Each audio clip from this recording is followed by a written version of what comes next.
country or its people to the false song of globalism.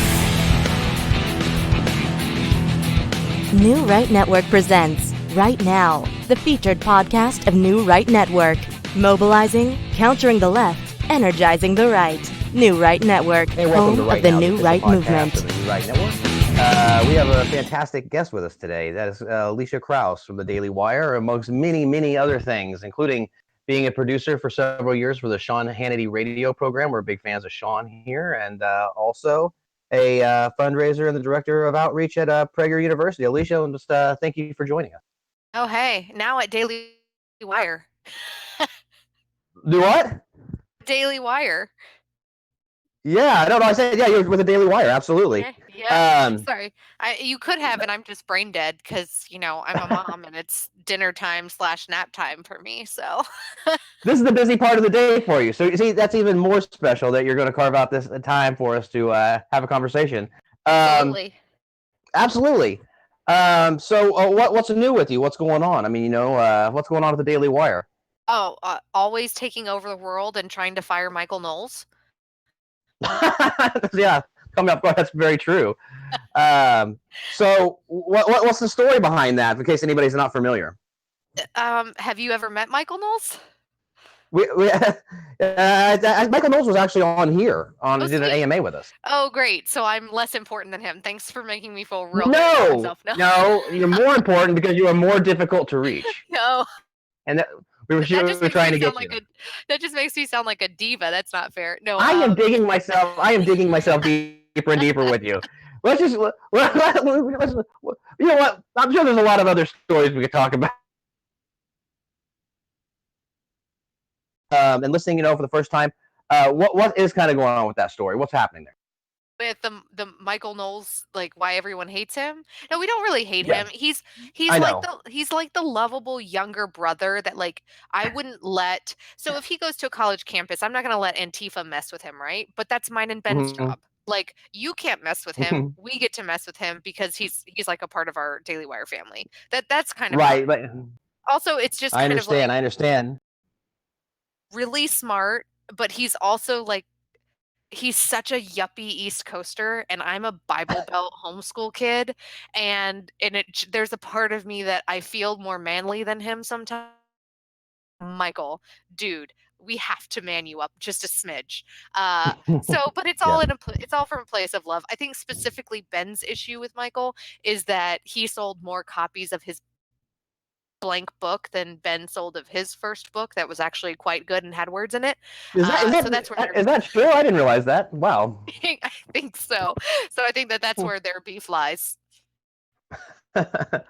Well, I hope that turns out for the best. And as far as the beef goes, you mentioned something though that we were having a conversation the other day about. You said private schooling, and you said you're a mother. Are you going to private school your children, and because the state of the public educational system, or are you going what are you going to do with them? I was homeschooled all 12 years. I'm definitely open to homeschooling. It doesn't quite work with my husband's work schedules right now. Although I'm a huge fan of co-ops and stuff, I'm a massive advocate of school choice for a plethora of reasons. Actually, it's one of the proudest accomplishments. I was over at PragerU, was a really big school choice push just to educate people about the importance of that. And yeah, I mean, if I can afford it, definitely want to do and continue to do private education for our girls. But dude, we're in Southern California and it ain't cheap. Oh, I bet not. Absolutely. I bet that's absolutely true. You mentioned PragerU. I read an article, I think, the other day talking about online censorship, which is a massive issue. That's a whole ball of wax we can get into as much as you'd like. But PragerU, I think, is having lots and lots of trouble with that. Do you have any inside scoop on what they're facing?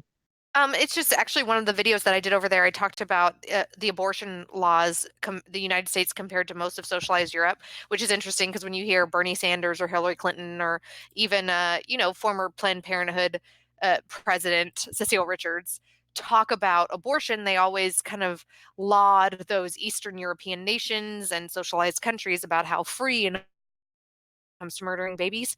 And one of the videos I did over at PragerU was kind of contrasting and comparing the laws in those nations that Democrats say they want to be like are more stringent on abortion than we are in the United States. And and that was one of the videos that YouTube banned for no reason. And then they decided to censor it in the sense that if you look up my video or Larry Elder's video on racism in America, or I think Dennis even had one of his 10 Commandment videos kind of censored over there on YouTube. And there was no apparent reason, and there was no, those conglomerates are just massive, and you have the email of somebody that's supposed to be the person that's giving you answers, and then they never give you answers, or they copy and paste their user agreement, and then you say, okay, we didn't disobey the user agreement, what in our language or what in our script or what in our animation was against your user rules, and then they just copy and paste the same thing over and over again, and it's almost like you're talking to a robot. And that's continually how they try to block out conservative voices and free thinkers. No, that's 100% true. We've experienced censorship ourselves, and just basically everybody in the conservative, thought sphere has as well. And I don't think that's going to get any better. And going into 2020, I mean, it's just going to get more and more in that direction. As far as that goes, what do you think is the level of support out there for independent, I guess, conservative media like ourselves? And you're kind of on the tip of the spear there at the Daily Wire. So what's the level of support? I think that it's wanted and it's needed, and I think what's fascinating too is that I'm seeing, like, I have friends that are left, right, and center, and I'm seeing, I think, a growth of leftist friends that know what I do, probably would never come to the Daily Wire, but they come to me personally and say, hey, what can I read other than the mainstream media? Like, what can I read other than social media? Where can I get all of my information so I can come up with my own conclusion? Because I don't trust these sources that have been so prevalent, in our lives. And I think you're going to continue to see that area of distrust grow in the media, where people aren't just reading one source and counting on it being the truth. Well, I mean, fake news is a reality that I think Trump opened a lot of people's eyes up to.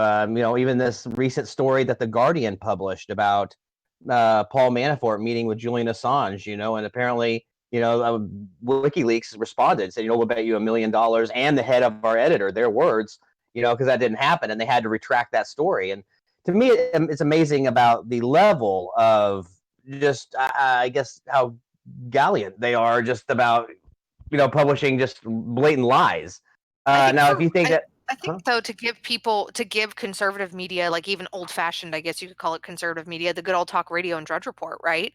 Like the kind of pavers, going back to I think the man that paved the way for all of conservative media today, who is the great Rush Limbaugh, that he was one of the first at the forefront of conservative media. And so for a very long time, for 20 plus years, even in the terrestrial radio realm, you have had conservative media that's going out there and saying, okay, this is what the New York Times is saying, but here's all of the facts that they left out, right? And so I think credit to President Trump because he's made it a thing that he likes to tweet about and talk about. But I think credit to those kind of cornerstones of conservatism, especially in conservative media, like Sean and Rush and Levin, and I mean, hello, going back forever, Hot Air, Michelle Malkin, those people that for a long time have been out there saying, this is what the media wants you to believe, but here are the facts of the case. And I think what you're saying is definitely true. I mean, the drive-by media, that's a term coined by Rush Limbaugh, going back at least 20, 25 years. Of course, Sean Hannity, he was the standard bearer for a long time as well, him and Rush and a lot of these people. But I think the difference, and the quintessential difference, like as far as the MAGA movement goes, I think is that Trump resonated with a lot of younger people, that, millennials, even upper level, Generation Z, that before wasn't being reached by those more traditional outlets. And so I think that, but I do agree with you. I think that enough credit cannot be given to Rush Limbaugh and Sean Hannity, and increasingly Ben Shapiro, which kind of leads me into a question that somebody wanted me to ask you, and I almost forgot, so I want to make sure I get to it. Everyone said, because I mentioned you were with the Daily Wire and whatnot, and they go, man, I bet if you work at the Daily Wire, everybody wants to argue with you, because it seems like everybody wants to argue with Ben Shapiro. Is that so? I said I would ask you that. Is that true? Do people just want to debate you incessantly, nonstop? Yeah, that has been my plight in my professional life because I've always lived as an adult in liberal meccas for the last 14 years, whether it was New York City or now Los Angeles. There are some breaks there in God's country, flyover nation, as some people refer to it.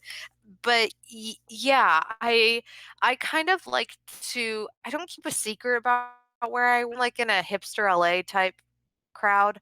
I'm typically known as my kid's mom or so and so's friend, and I like to, uh, I don't know, like my mom found out that I'm an evil, and then it's they think I'm a nice person and they liked me a little bit before they found out what I did for a living. Um, so I guess, sorry, that's a long-winded way of saying yes. Ben, No. typically when people find out where I work and who I work with, and that Ben is like a brother from another mother to me, they want to debate and discuss. But even if Ben doesn't come up, it's like, oh, how can you be a woman and conservative? How dare you? Right. I mean, many feminists obviously would like to make you believe that you would be kind of betraying the whole feminist movement, right? The whole women's Of course. rights and all that. That's how do you view that? Yeah, because as I come from the Bible Belt myself, I'm from Kansas originally, Nice. What and part? so I've lived in some liberal areas, and you're right. You have to definitely kind of wade in, if you will. You can't just come right out. I'm a conservative Christian. So, And but I think sometimes I like to dive in, and then sometimes I like to wade in. It just depends. oh, you like I to think go it for the depends on immediate the. plunge, do you? Huh? Just go right for it. I gotta say, like in hindsight, I have wondered now that I'm a parent, like would I have done things a little differently? Like would I have kept my maiden name or had a stage name? Because I've had playdates cancel on my kid because somebody Googled me and found out what I did. And it's like Really? if you have an oh yeah, That's a it's bit like if you have petty, an I issue think. with Yeah. 4. I mean, come on, mom. Like, mom who shall go unnamed. But it's like, if you have a If you didn't have problem a with stage me, name, what would you choose? I don't know. Maybe I do the Natalie Portman thing, like your middle name and grandmother's maiden name or something. I think I read sometime that she did that, which would be very good because it would be like Renee Young. I mean, that's a pretty good stage name, but it's too late for that. I mean, I used to do Man on the Streets for Sean, and Elisha is a very rare and weird name for Alma. But I think that I'm fine with diving in if it's a situation where it's me, right? Where it's adult to adult. Mhm. But if I'm at a play date or a birthday party for a kid or even a church event, like I'm going to try to keep things cordial and polite and, just keep my kids out of it.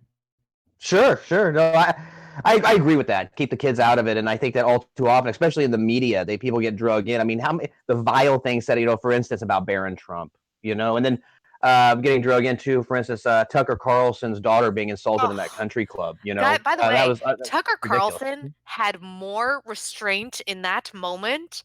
Like, I would have punched that guy in the face and the nuts, and that's not even my daughter. Like if someone said something that was that awful to my daughter, I would lose my you know what on them. Like unbelievable. Right. No, no, I agree. I think that Tucker just showed he was, just a much bigger man than the other person to be able to show that restraint. I thought it was very interesting that, he tried to call out Tucker Carlson for, saying the F bomb and all this. Well, that's very little compared to what Tucker, I mean, could have done. He was obviously very, mad like any father would be. There's a lot of guys out there that would have drug him out there and just beat the snot out of him. And So rightfully so, in my humble that opinion. was right, right, you're right. So I could use some other language, but I just don't want to. So it's We'll try again, to keep it Tucker. clean. Much kudos going out to you. Absolutely, absolutely. Way More to go, Tucker. and that was right after he had Huh? been here to do a Sunday special with Ben.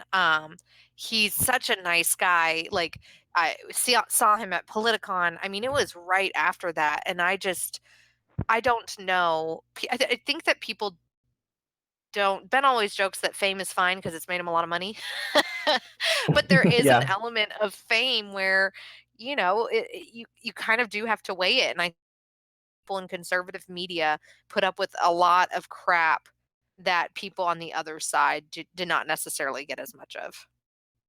Oh, that's 100%. I can't tell you how many times I've watched, and I do occasionally watch CNN, believe it or not, or MSNBC, because I'm a big believer if you don't understand your opponent's argument, you don't truly understand your own. And so I will kind of see what they're talking about, and I can't tell you the amount of times where I'm watching them, and when I say it's just outright propaganda, it's just outright propaganda, and then they just on the other side, I think that, to be honest with you, I think somebody like a Ben Shapiro is very, very much more fair and balanced. I mean, I think that Ben JJ, our moderator, the one that originally contacted you guys, he said one time about Ben calls balls balls and strikes strikes, and I think that's very fair. I think that the other side just doesn't have that same objectivity, and so I think that I mean, we definitely look because you guys at the Daily Wire aren't just outright Trump cheerleaders. You No, guys we have a are very like I said, you diverse, guys yep, diverse group of you do. people. Yeah. And we love that here. I mean, speaking of debate, I thought you were going to ask me about what are our debates around the office like? I would love to hear that. Actually, I think what are your debates around the office? Well, we do have some advocates for Martin Luther and some Catholics, so that's always fun on Reformation Day. And then we also have like the Orthodox Jews and the atheists and the non-denominationals, and it is fun. So like the religious discussions are lively. I say every day is Holy War at the Daily Wire. You heard it here first. Is that true, Alicia? Sure. And then additionally, there's always lots of great discussion. I mean, you see a little bit of it on the backstages, right? Like with all the guys, where you have and Ben and Michael and Jeremy Boring, one of our co-founders and the COO over here, talking about a plethora of issues over cigars and whiskey. Well, Ben doesn't smoke cigars; he has his little bubble pipe. But and there's kind of a discussion of the pros and the cons of topical issues of the day or the broader subjects of the fundamentals of the United States of America and the principles of conservatism, right? That are always fun and interesting, and we do have a lot of nerds. We draw nerds of all kinds, whether they're Lord of the Rings nerds or political nerds here at the Daily Wire offices. But it's a great. There's nothing Lord of the Rings or political. Right?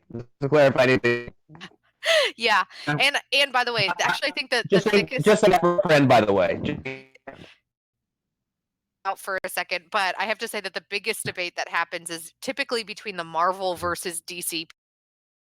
That I just sit back and like watch.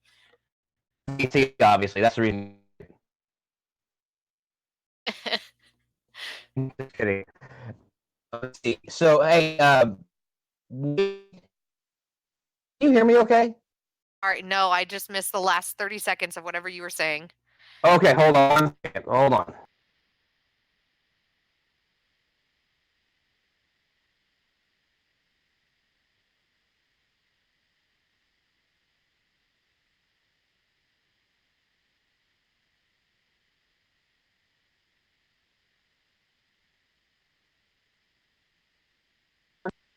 There we go. Is that better? Yeah, sorry. We were talking about the debate thing and I couldn't hear you. I was cutting in and out. I think I wasn't hearing you right, and you weren't hearing me. So no, I said it's DC, and that's why you can't argue about the Marvel DC debate, right? I, so I'm not going to get involved there. Okay. Oh, I'm a no, very it's too hot to touch. Okay. no.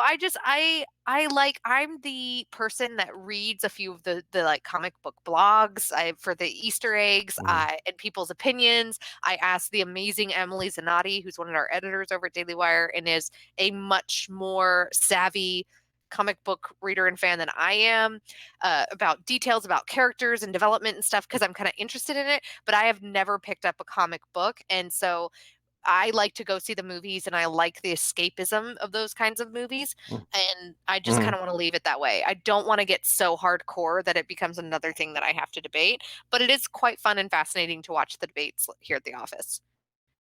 Absolutely. I bet it is. After talking to some of you guys, I bet it's quite lively. Well, it's an AMA, so I got some questions here I'd really like to ask you. JJ4884 wants to say, would you consider yourself to be a Trump skeptic? Are you pro-Trump, Trump skeptic? Where do you find yourself falling there? A pleasantly surprised observer? Is that an option? Was it a multiple Yeah, choice? it is. Hey, this is your show, okay? Pleasantly surprised observer. So you're Yes. saying basically you weren't really all about him during the election, but Oh, after no. post-election, he's done a better job than you initially thought he was going to do. Is that where you're at? Wonders. Like just even the Neil Gorsuch decision. And I have to say, I mean, and I said this at Politicon too, the Kavanaugh thing made me be like, oh yeah, Trump 2020. I mean, I was in tears watching, You know, right? I But could I was in I could tears. tell you how many people said the same thing about Kavanaugh, especially women. It really resonated. This man was being, just destroyed, for all the world to see over nothing. And I don't even know son, right? But as a wife, as a daughter of an amazing father, like I have an amazing father, watching his wife and his mother and his sister sit there and put up with that crap, and people still going after him and being like, well, he can coach, and if he can coach, anyone should be able to coach. And I'm like, what are you talking about? Like, there is zero evidence to show that he should not be around children. Like there was more evidence to show that Teddy Kennedy should have never been around children. But you guys still called him the lion of the Or Senate. women. Right, or I'm women. Teddy Kennedy. to be specific, but I mean, the Kavanaugh thing, I was so Trump did not back down, and I was so happy that the GOP did not back down. Even though I've disagreed with him a lot politically, I've always been a fan of Lindsey Graham, going way back when, and I used to book him on Sean's radio show. He's just always a gem of a human and an always professional and polite gentleman to work with. So I've always been a personal fan of his. But I mean, politically, Lindsey Graham 2.0 is a boss. I agree. I was floored by Lindsey Graham. I didn't realize he had it in him, to be honest with you. And yeah, he brought it home, didn't he? Speaking of that, it was a big failure there, and we all thought so. Was Senator Jeff Flake? What's your thoughts on him? I think that he's a Democrat, in Republican clothing, I guess. What are your thoughts on him? How Flake flaked? Mm-hmm. The whole thing about the delay, I was really scared that would negatively affect us. But I mean, I was not about such a high drama moment though in politics in 2018. I feel like the Kavanaugh hearing, Andrew Breitbart taking over Anthony Weiner's press conference, and are probably my top 3 most memorable political moments of my lifetime. Like that's how I feel, and I think Flake had a say in that drama because people really didn't know or understand what the heck he was doing. Well, a lot of people speculate that Flake basically was turned because of John McCain. McCain gets a very bad rap, especially amongst a lot of MAGA people. Do you think that McCain had a big role to play in a lot of the anti-Trump dissension within like the Rhino core of the conservative Republican Party?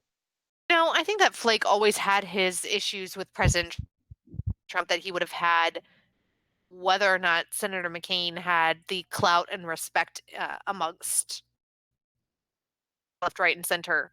And you know how that works. I mean, I think that Flake was more wooed by the Democrats that were pulling him aside in the chambers, and he was more bullied, quite frankly, by those protesters that were appearing. What kind of political theater was that, though? Those women confront him, and all of a sudden that's like, a road to Damascus moment that he's not going to go for it, It was the same. It was the same 3 women too, right? Like, aren't they the same ones that tracked down Mitch McConnell? And they're the same ones that were tracking down other, senators at the airport and chasing them into the bathrooms. Almost like it was planned, almost like somebody was behind it, almost, huh? So I think that potentially had more than any skepticism or dislike John McCain had of President Trump. That's just my 2 cents. Is I think that Flake kind of on the way out didn't want to ruffle any feathers and wanted to remain friends with his Democratic colleagues. Right. Do you think that he wants to do that because there's speculation of him going, Flake's, I guess, mentioned in the past, thoughts about trying to run. I don't think he could ever win in this lifetime, but run for president. I think any person that runs for office always thinks about the Oval Office, whether they're mayor or governor. That's fair. Sure. Else, there's a certain level of self-worth or narcissism or Well, it's a drive. The drive that they got elected to whatever office they're in. They want to maybe aspire to even a greater office. And what office is there greater than the Oval Office? So it makes total sense. Yeah, I think that everyone kind of thinks that they are Presidential material. qualified, and I think that there are always people. When are you gonna run? No, never. Why wouldn't you run for president? I mean, you just never would do it. One, I know that there are more qualified people out there that in my lifetime I hope will. That didn't stop Barack Obama. Just saying. That's on the left. And then, I know. And then I also do not think I could do that to my family. I mean, I really think that the Kavanaugh effect, unfortunately, despite the fact that I'm glad that the Republican Party and the president stood behind him, it really made. Listen, traditionally women are more risk averse. This is why women are not as involved in politics and running for office as much as leftists would have you think that it's the anti-women movement in the United States, then that's why there aren't enough females elected to office. That's not true. Like statistically and scientifically, women are more risk averse. First, because we're nurturers, we're carers, we're attention to detail type. That's how God made us. I'm sorry I'm saying all of these controversial things right now. No, I love it. Keep it coming, because thank God women are like that. Or, I mean, honestly, I don't think that they would survive without those things. And it is also, I always tell my husband too, it is quite fascinating that our bodies go through so much, like through our lifetime, with childbearing and hormonal and weight and like all these, we're more prone to osteoporosis and all these other things, but women still live longer. Women still live longer than men. I was definitely going to mention that. And like we still live longer than men, despite all the fact that like our bodies go through these things now, and men's bodies go through things differently, but not in the way that they used to, right? Like men are not doing labor intensive. So you're saying that women are built to last and they're hard to kill. You heard her here, right? Is that what I'm hearing from you? But all of that to say, because I am risk averse and because I care about my family and because I've worked on campaigns and seen how people are treated, whether they're running for dog catcher or are a Supreme Court nominee with a Republican president in the Oval Office, I don't think I could do that to my daughters. Okay, if it's okay about female president, though, kind of brings us up. So who do you think will be the first female president, and why is the answer Nikki Haley? How did you read my mind? I sure hope it's Nikki Haley. I mean, statistically, when a party has held the Oval for 8 years, whether it's a Republican or a Democrat, the POTUS position flips, right? I would hope that it would be Nikki Haley, but I don't know. I'm kind of afraid it might end up being Kamala Harris. Really? I don't know. Yeah. She has so much baggage, though, with all those rumors going back into like the 90s, with her performing sexual favors in California and things like that. So, I mean, that's going to play a part if she tries to run. What? How do I live here and I don't know about those? I'll be happy to fill you in sometime. We have more time. But no, that's a lot of wide speculation. That's a big part of the rumor mill. Absolutely. It's rumored. It's alleged. Hey, a lot goes into political campaign. A lot of alleged things sway voters, so. That's true. It is what it is. Can I tell you, this is my conspiracy. This is Krauss conspiracy corner for a minute.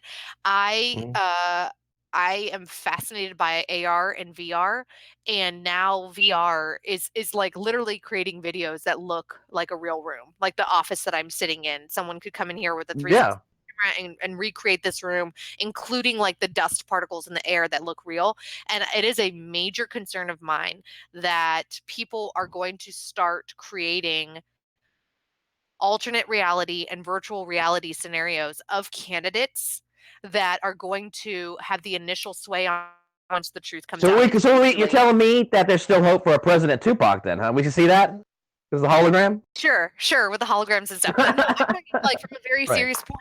Like, I think that Yeah. you're going to see opposition research people. They're going to say, oh, there was this rumor about Republican John Doe. We're just going to run a campaign ad and create video, or, a third party PAC or something. And then once it's already implanted in voters' minds, it's going to affect them.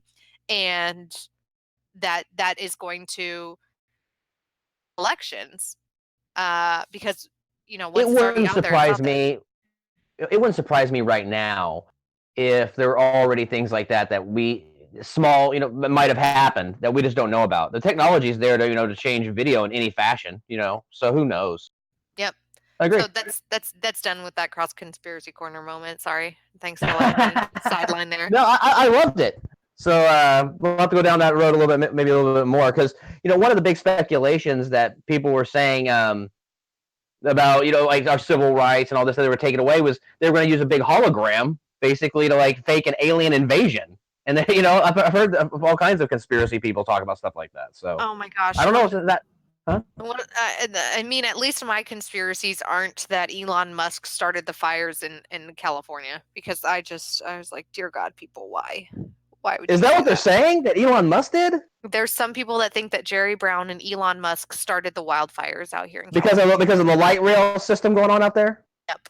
The construction, is that why? That was literally one of the theories. I don't know if Elon Musk is more Tony Stark and less less diabolic, than I see. He's not going to be burning people. I'm a huge I'm Team Elon over Team Zuckerberg when it comes specifically to robots. I think that robots are dangerous. I would be almost Team Darth Vader over Team Zuckerberg as far as what robots go. AI. Oh snap! Okay. Yes. Tell us. So no, well, you saw what Elon? Did you see his Rogan podcast? He was talking about AI. A little bit of it, yeah. What he was saying on the Joe Rogan podcast about AI was very alarming to me. He said, basically, if anybody hasn't seen it, he was saying that, he tried to warn everybody, but no one would listen to him. He was very fatalistic in his remarks. Ooh. What were your thoughts on hearing him say that? Also very fatalistic, and I think that we're all gonna die. I don't know. I am not as into it. I mean, Ben and other friends of mine had read books on AI and the theories behind it and the uses behind it and the pros and cons behind it. I read snippets and opinions on blogs, right? And then also my happening in the tech industry or things that tech companies are working on. And I think they're going to kill us all. What do you think about Elon Musk's plan and his proposal to basically implant basically nanobots into our limbic system somehow and basically make us super smart, superhuman? How is that any better? What could go wrong, right? Well, it's my thing is I have seen iRobot, and I'm not a scientist, but my thing is always, and this is my same thing. I mean, and I kind of am anti-Elon in the whole self-driving car, because my other fear is, well, who controls the car and who controls the robot? Who's to say that that robot that controls the car or the nanobot that controls your brain isn't hackable by, I don't know, North Korea, right? Well, that's Pandora's box of technology, 100%. Anything that can be, any security measure can be outdone, and then vice versa, right? It's cat and mouse forever, right? Yeah, I guess. I mean, man, we're getting real dark here. By the way, guys, the sun will come out tomorrow, so don't worry about that. We'll be over this. So we're all gonna make it. There are still puppies in the world. Don't worry, okay? So we're good. Speaking of, there's hope for America. There is an amazing story I tweeted out earlier about how there are the remains of a Vietnam vet that were finally buried, and he didn't have many known living family members. He had few very known living family members, and hundreds of strangers turned out for his funeral. Really, that's nice. That's uplifting to hear. I'm like, especially there's after all the anti-veteran sentiment we've been hearing from the left. I mean, just ridiculous things. Yeah, and I mean, of course, Because Vietnam they hate America, so they hate veterans. It's true. Well, and especially the Vietnam just got an awful rap. I mean, I've taught our daughters, and I've even, I come from a military family, so I thank every vet, but when it's a Vietnam vet, I like give an extra hard handshake or hug because they put up with a lot of disgusting behavior by their fellow Americans. Yeah, well, how many Vietnam vets came back and ended up becoming homeless because basically they were just turned away. Yep. It was sad. Yep. Definitely. So yeah, you know what? War of the Fanboys has a fun question here since she's the conspiracy thing. What conspiracy theory do you believe is actually true? That robots are going to kill us all. What? Hold on, you cut out. Who is? I said that robots are going to kill us all. Okay, that's what I thought you said. Okay. Yeah. The robots are coming. Okay. Yeah, the robots are coming. I can't really argue against that, to be honest. Is it also conspiracy theory to believe that like one of these days Texas might actually concede? Not concede. I don't know. What do you think? Speaking of that, what do you think about Beto O'Rourke? Do you think he's going to run for president in 2020? I think if the Democrats are dumb, which they prove increasingly every day that they are, he will be one of their poster boys for 2020. I think if the Democrats are smart, they would choose Joe Biden. Do you think Biden could actually win? I mean, he is a heterosexual white male that doesn't seem to fit into the left's narrative very well. I think that Biden is the most similar to Trump and the most appealing to Rust Belt voters, and that's why Democrats would be smart to choose him. You don't think they're going to go with Pocahontas or anybody like that? I mean, I don't know. Pocahontas, Spartacus, they all have such fabulous nicknames. They do. They have better nicknames than the right, for sure, don't they? What do you think about? Do you think what about Hillary? Do you think she's going to try to run again? I don't. I think that potentially, I think that she thinks that she could potentially run and win, but I don't know that I don't know that the Democratic Party would let her do that. I don't think she can make it to the primaries. That's my personal opinion on that. I think that she failed so miserably last time and wasted so much money. I don't think they would do it. What about these coughing fits she's still having? You think she's on the way out, or what's happening? I think that we will never truly know what's happening with Hillary's health. There's my conspiracy theory for War of the Fanboys.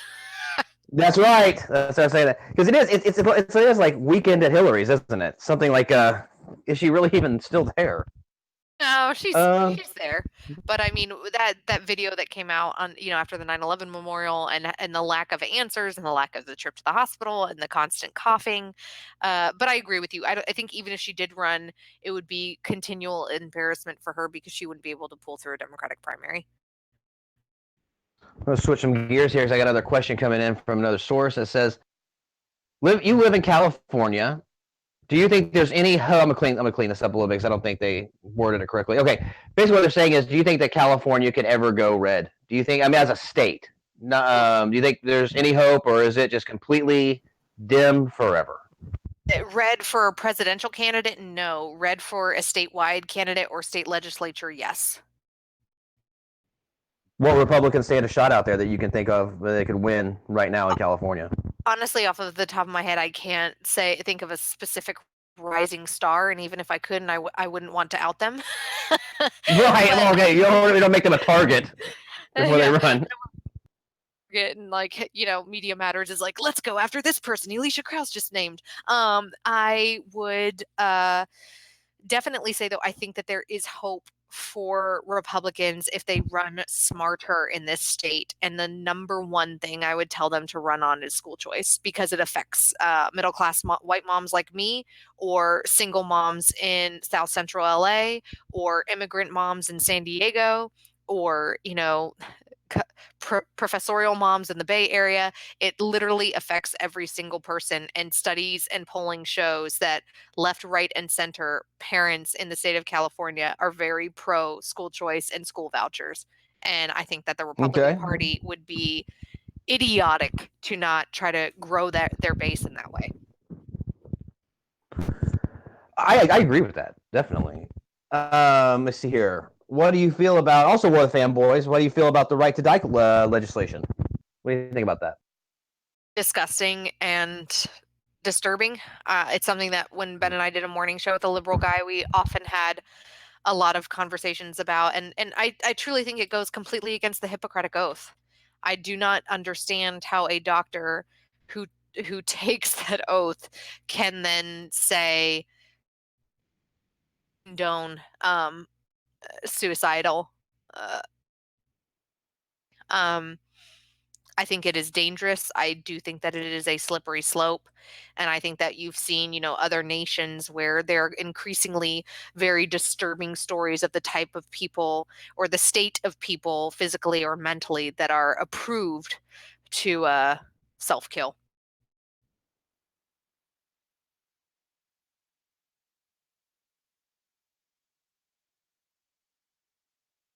Hello? I'm sorry. Did you hear my answer? Everything but the very last bit of it there. You cut out a little bit. Oh, hey, I was just saying that I think that I do think that it is a slippery slope, and I think that there are increasingly a lot of really terrifying and depressing situations and scenarios of other countries that have embraced um, doctor-assisted suicide, and they often highlight. I mean, they often allow people, I think, in physical states or mental states that should kill themselves. But specifically, there are cases where it is increasingly disturbing how they are allowing people in certain physical and mental states to kill themselves via a medical professional or someone who claims to be a medical professional. Because once again, I don't think you could be a medical professional, take the Hippocratic Oath, and be okay with killing people. Um, they are quote unquote approved to do so that should not be approved to do so. And so I think that it kind of starts with those cases of oh, who was that young girl up in Oregon that specifically moved from California to Oregon for Right to Die, Brittany Maynard, and she became a poster child.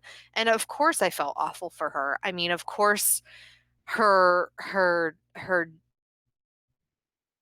death and her breakdown of the disease that she had was awful and painful, I'm sure, for her and her loved ones to watch. But I think to name that death with dignity takes away from all of the people who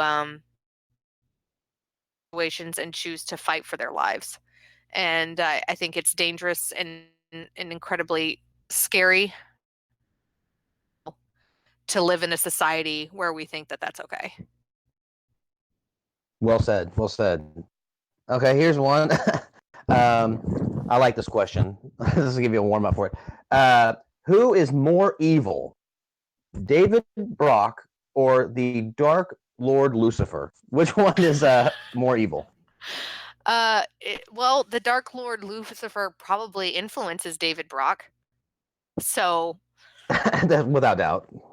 um, I'm still gonna go. I mean, as a good Christian girl, though, I still have to go with the devil. I mean, come on. So you're saying the devil edges out even David Brock? Okay. Yes. Okay. That's a nail biter though. That'd be a barn burner if they were going for an evil off for Oh sure. gosh. I don't know. I think Cecile Richards would be in top 3. Okay, I can see that. Anyone who works at or advocates children should be up there. I agree with that. Let me see. Are you familiar with JJ's asking? Are you familiar with Shastina Sandman? She ran for office out there in Southern California. Not in my district, but I've heard some things. You have? Okay. Any specific thoughts on Shastina?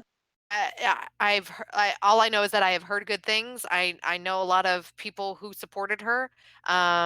Did she end? I don't think she ended up winning. No, Dana. Oh my goodness, what was Dana? Yeah, he won the primary. I can't remember his last name off the top of my head though. I mean, I love any Christian conservative mompreneur that runs for office. I mean, more power to her. Mompreneur, that's right. You have heard of her. I've heard that. Yeah, that's definitely her. What do you think about Fox News lately? It's kind of been sliding a little bit more. What people have referred to as neocon apparently, against, I guess, what you would call like the presidential Trump agenda. Do you think there's anything to that? And if so, why is that? Why has Fox been changing? Yeah, we've heard major grumblings about Fox News lately about how they feel that they are going against the presidential agenda and that they're kind of giving in to the neocon base of the Republican Party. That's how they phrase it. So, what do you think? Who is they? Who are these? I guess my question is, who are the critics? Listen, there's always going to be critics. Like, and there have always been critics of Fox, critics of Sean, Rush, Levin, anybody. Like, you can never please anyone. And Fox is a business, and Fox has a lot of voices that they allow to come on left, right, and center. And Fox is going to deliver what they think that their audience wants. I think that's the bottom line. Okay. I'm just trying to get hitting some of these random questions here. Let me see. Do you think libertarians are the reason for poor midterm results? That's from Jaybird. Poor midterm results in what sense? Like for conservatives? I that's how I would take the question, definitely. I don't know that I've seen enough exit polling data. I mean, and not that I'm a massive fan of exit polling. A dear friend, Kristen Solti Sanderson, says be very careful and very wary of exit polling, especially if the polls aren't actually closed yet. But I don't know that there was enough libertarian involvement in the midterm elections to have swayed specific districts or specific races in one way or another. I'd have to do more research into that. I'm a huge Ben Shapiro fan.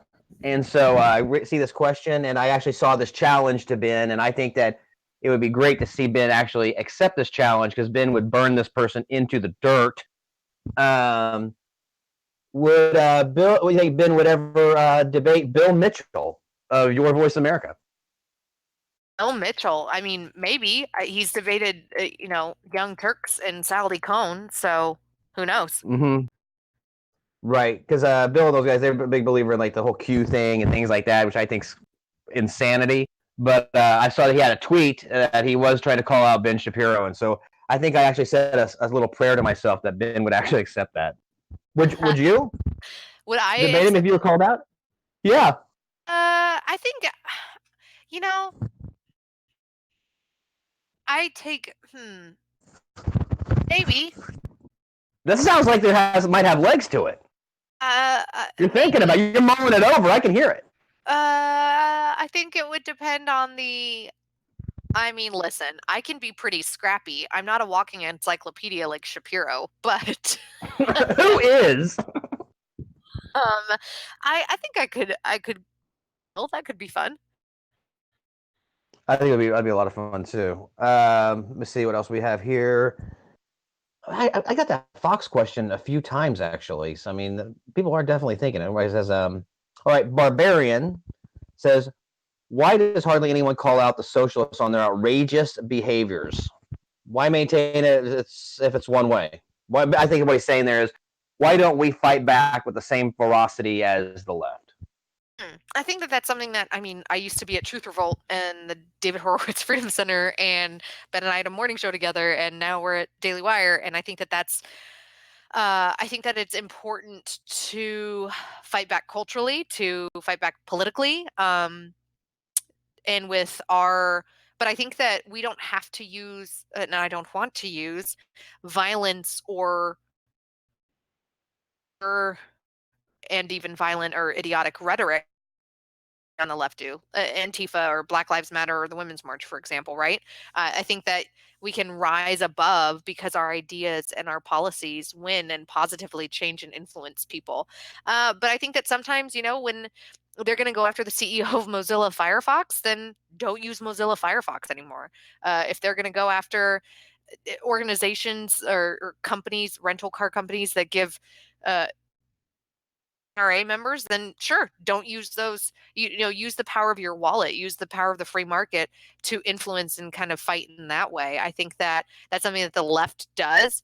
And as we've seen numerous times before, and all the times like David Brock and all those idiots would come after talk radio. Like sometimes themselves as being hundreds of thousands of people, but it's really just a few paid people that are making those phone calls. And I think that in some ways that the right, when we actually stand up and say, no, we are going to boycott, or no, we are going to support these people, or we're going to take this to the streets, we do so in a peaceful, well thought out manner that actually has more wide reach, because we're not just like paid social justice warriors.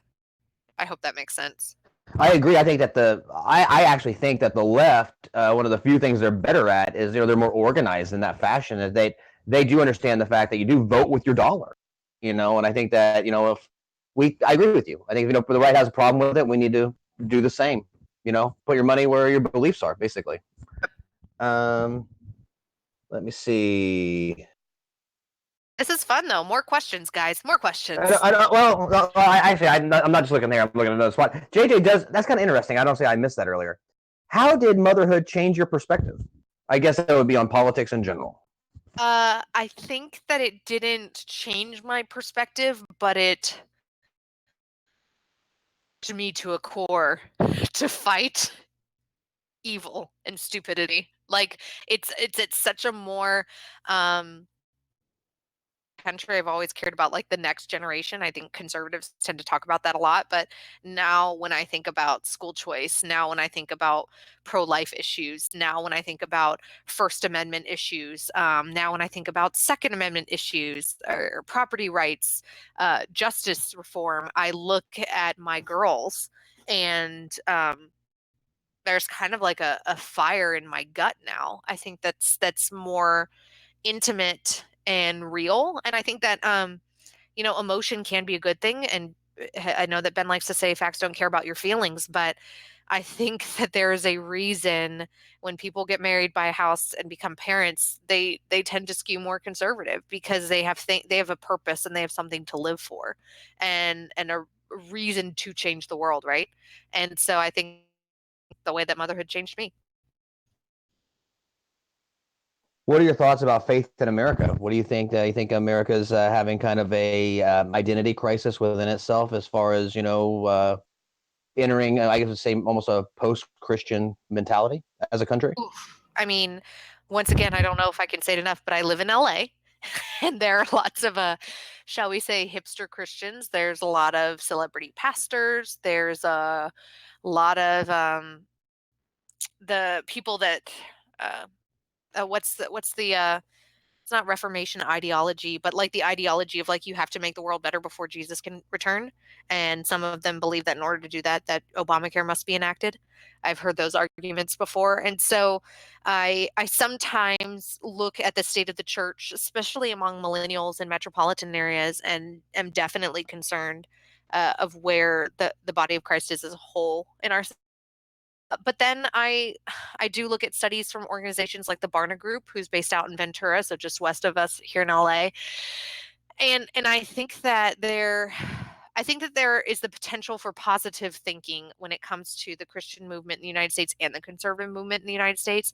And it is that generationally, we're not our parents Christians, we're not our parents Republican Party, we're more independent thinkers and truth seekers.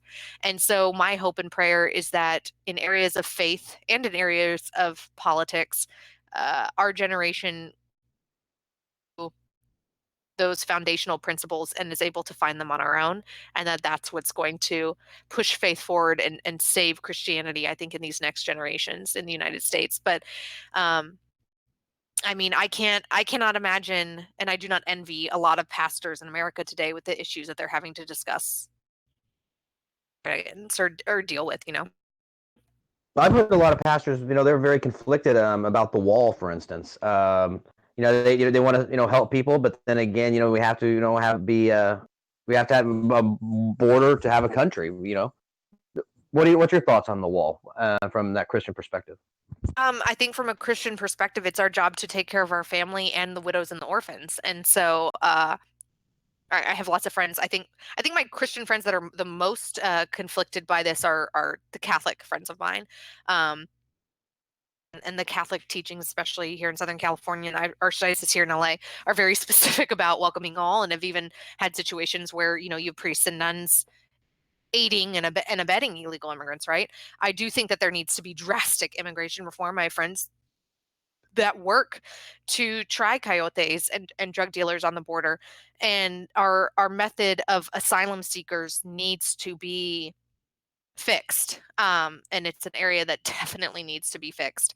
But as a Christian, I think I'm almost that it is our job to protect our flock, so to speak.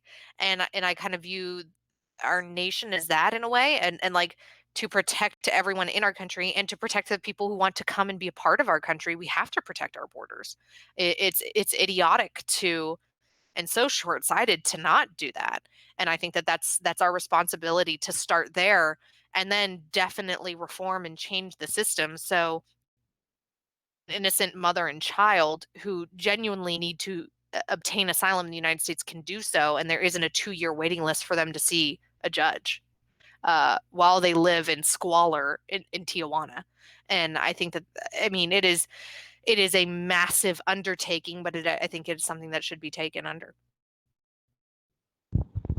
What sticking with that line of questioning, I guess, with morality, what are your thoughts on gay marriage?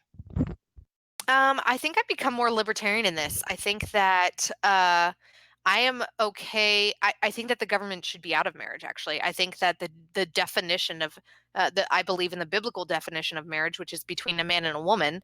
And I don't think that the government should be issuing marriage certificates. I think that that should be something under the First Amendment that is granted to the church, whether it's Methodist, Baptist, non-denominational, or Catholic, whatever, a Jewish temple, a Muslim mosque. And I think that the government, if they're going to be involved in unions or civil unions, in that way, could. And I also think that it's an issue that should have been dealt with state by state, much like I think with a lot of their policies. So specifically, education should be brought to the state level. So as a Christian, I still believe in the biblical definition of marriage. But I think as a small government minded conservative, um, I'm going to tell people, oh, you can't be together. I don't think that it should be called a marriage, because my perspective is the biblical definition, which is between one man and one woman. Absolutely. Here's one. Here's one. It said, "Ask me anything." So, Uh-oh.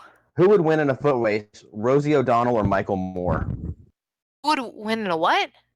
I said, who would win in a foot race, Rosie O'Donnell or Michael Moore? Ooh, Rosie, hands down. Okay. That's I saw that question. I could not ask it. I had to ask you that question. I'm going Team Rosie there for sure. Okay. Well, Michael, you need to pick up the pace. That's a pretty funny question. I haven't seen that in a while.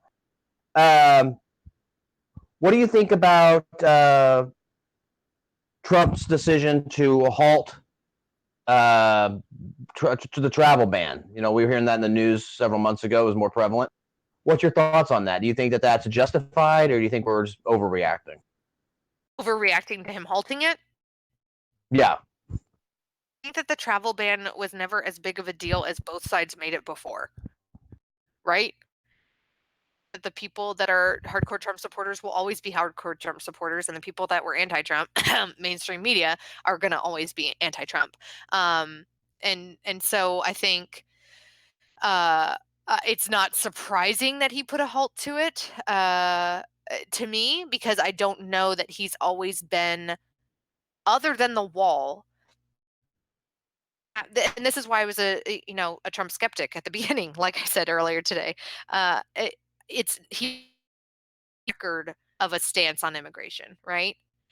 We have things that he said about immigration, but there wasn't a record of it. And so what he does, I kind of have a wait and see method of like, oh, this is a good decision, but I'm going to wait and see if it sticks. And so that's kind of how I was about the Trump travel ban.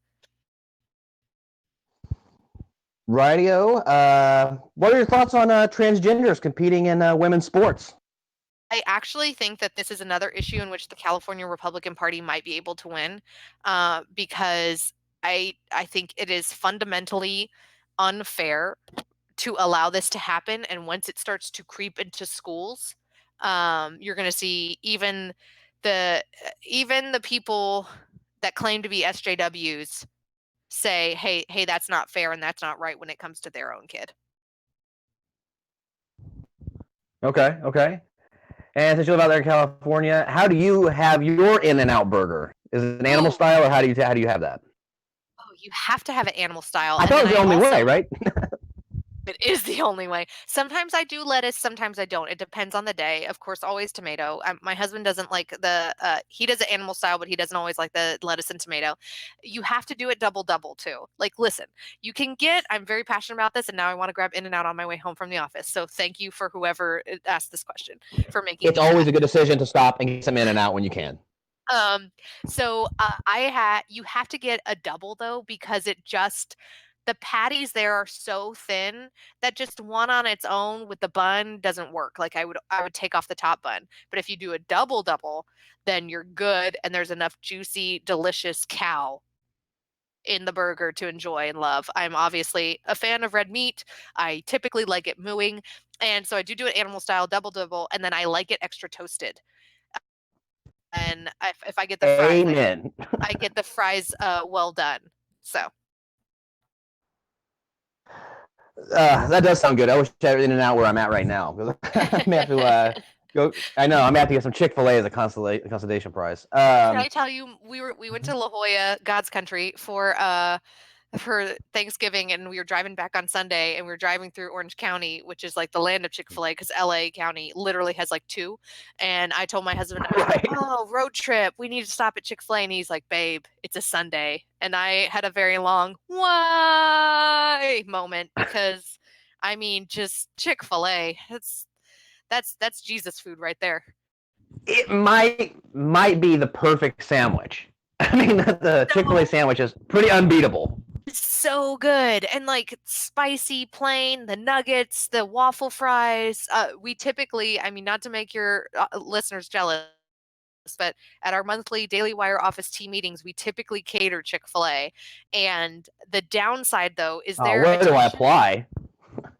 Downside of Chick-fil-A catering, and this is the only downside, mind you, is that their attention to quality detail is so good that they will not deliver their waffle fries because they know they will get soggy en route. They're on point like that. I mean, what can I say? I mean, I don't know who perfected that sandwich, but they're pretty good. Not too shabby, if I would say so. With the Chick-fil-A sauce, that's the only way. Does anybody? Of course. Does anybody in the office there at the Daily Wire, are they a Chick-fil-A hater? I mean, do they exist? Like when you guys are ordering out, is anybody like, not Chick-fil-A again? Keep that away from me. That has actually never happened. I've heard not pizza and not barbecue, but I've never heard not Chick-fil-A. Okay. So let's see what we got going here. So sorry about that. I was reading a different question. Sorry. What do you think about pineapple on pizza? That's a good question. Oof. Because we're talking food. Why? I don't like pineapple, but do you? Are you saying why put it on there, or why ask the question, or do you eat pineapple on your pizza? I like pineapple and I like pizza, but I also do not work well together. And listen, I'm a fan of like chocolate covered bacon, sweet and salty. It goes. But I do not get the pineapple on pizza thing. I just don't. And Cassie Dillon, fellow host and a writer over here at Daily Wire, is going to vehemently disagree with me on this. We have often debated it. No. She's great. Cassie's great. Absolutely. So she I'm going to get this right. She does eat the pineapple on the pizza, though? Fan of Hawaiian style pizza. Oh man, I didn't realize all that. But I know. You can't be friends with her anymore. I know. Now you're judging her forever. Yeah. Well, so let's get back to what about kind of a little off the wall question, but do you think there's any validity to the contents of Anthony Weiner's laptop? Do you think that there was pedophilia on there? That's been allegations, by the NYPD. People say that NYPD, viewed that kind of stuff. Do you think there's any, or is that all just tinfoil hat cuckoo stuff? Wasn't it the NYPD and the FBI? They fought about it. The FBI had to fight the NYPD because they didn't want to turn it over to the FBI. Yeah, I just gotta say that look at past history, and I wouldn't be surprised. On ugh, there's so many things that could be said there. I mean, not everyone hangs out on Jeffrey Epstein's island. You know what I mean? So Yeah, who knows what was on that laptop? and not So everyone had multiple situations of DMing on Twitter and sending pictures of their junk and a pattern of that. right. It wasn't just a clever name that he was given. You know, Anthony Weiner. I mean, it's true. I mean, what's the deal there? I mean, what a disgrace. So he gets caught. Correct me if I'm wrong here. So he gets caught by doing that once, and then he goes to this huge fiasco, right? And then he does it yet again, right? And gets caught in the same fashion, right? While he's running for mayor. Like, I haven't watched that documentary on him. I actually heard that I think it's on Netflix. There's a documentary that was following him through that whole situation, mayoral campaign, and like I've heard it's actually quite good. I love that video when he's giving the speech where he's trying to rouse up the supporters, and somebody yells, "You're a disgrace," and he has to keep going. Oh man, are he and Huma still together? Huh? Still together? Yeah, he yells, "Hey!" Somebody in the crowd yells, "Hey, you're a disgrace!" And he has to try to like keep the game face going, the poker face. It's pretty good. Other than Jeez. that, is he still in prison? I don't know. I was asking if he and Huma are still an item. Oh, I thought Uma and Hillary might be an item. I don't know. Who knows? So Who knows what's going on there? according So to CNN on October 9th, I just Googled if he was still in prison. It says that he's to be released from prison early. good behavior. Oh, Uh, we'll see. we will see. He's a slippery one, that's for sure. So what's in the future? Let's kind of start winding this down a little bit. I mean, what's in the I want to get future home for to my the girls. Daily Wire? What are you guys doing? What's tomorrow's headlines look like? What's happening? I told you we're taking over the world. I mean, it's not a secret anymore. Um, you know, I keep hearing that Jews run everything. We're co-founded by a Jew. Like he's taking over. This is what's happening. This is our inside joke here at the Daily Wire. I mean, no, I mean we have some incredible writers. I'm sure everybody saw Ryan Savage's amazing piece where he's calling out CNN commentator Mark Lamont Hill, who I is did see calling that. It was for a great. second intifada. And for people who don't know, when they chant from the river to the sea, Palestine will be free, they're referring to wiping Israel and all of her citizens off the face of the planet, which is murder and destruction and terrorism and wrong. So reporters and writers like Ryan and Frank and Emily and Amanda that, I mean, if you want to know what's happening in the news, come to Daily Wire for your headlines. Of course, in January, Ben is going to be launching his 3-hour radio show. So that's going to be awesome. I think he's like the first guy to go from podcast to terrestrial radio, like syndicated radio, which is a really neat thing, especially because, he's this millennial guy that's on talk radio with all of the greats. And we got a conversation coming up. We got a backstage on Monday night that's going to be Christmas themed, so everybody should tune in for that. And if you're a subscriber and you send me your questions, then it kind of is like an AMA on backstage. So you and I will be like role reversed on Monday night. I will be asking the questions. Oh, well, I'll definitely be there. Absolutely, no problem. When's your First I got that it's not my mom. we got some.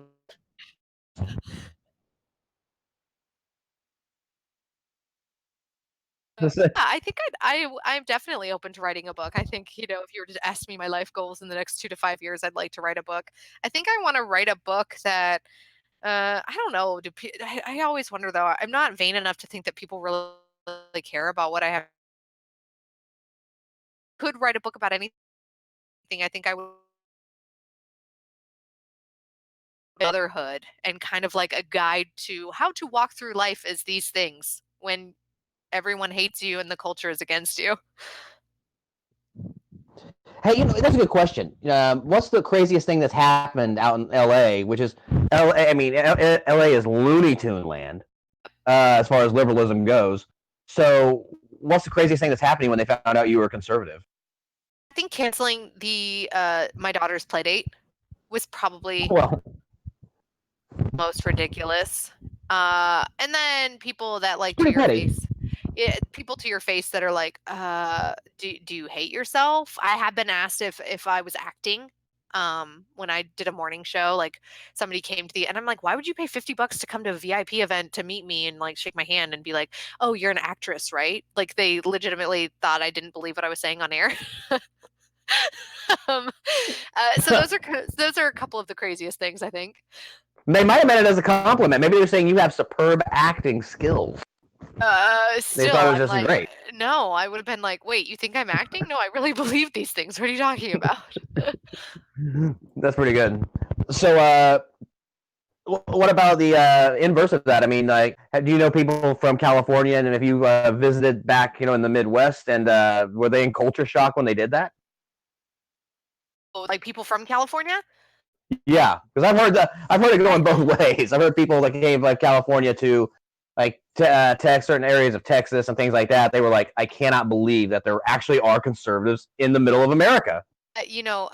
So my soon-to-be brother-in-law, my little sister lives out here now and is engaged to a guy that my husband and I have known for like 14 years. He's from North Carolina, but about a year and a half ago, when my dear paternal grandmother passed away, which it was awful and sad, but kind of expected because she was in her 90s.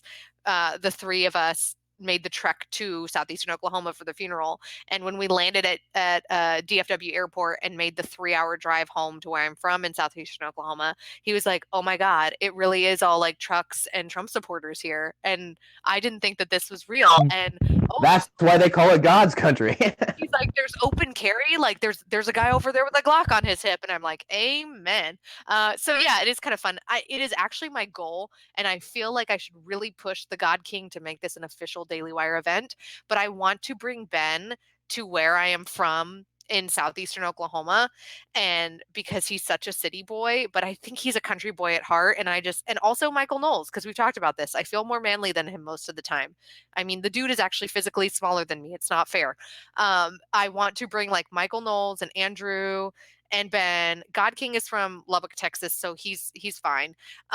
To like southeastern Oklahoma or the middle of the country and like take them hunting and camping and fishing and film it all, and only Daily Wire subscribers can see it. And I feel like it would go viral. That has legs right there. That's a good idea. Well, I'll tell you what. I think we kind of running out a little bit of time. So, Elisha, thank you very much for giving us your time today. And you come back anytime. It was our pleasure. And anything else you want to say to the audience, before I guess we wrap things up, where we can find you and connect with you online, maybe?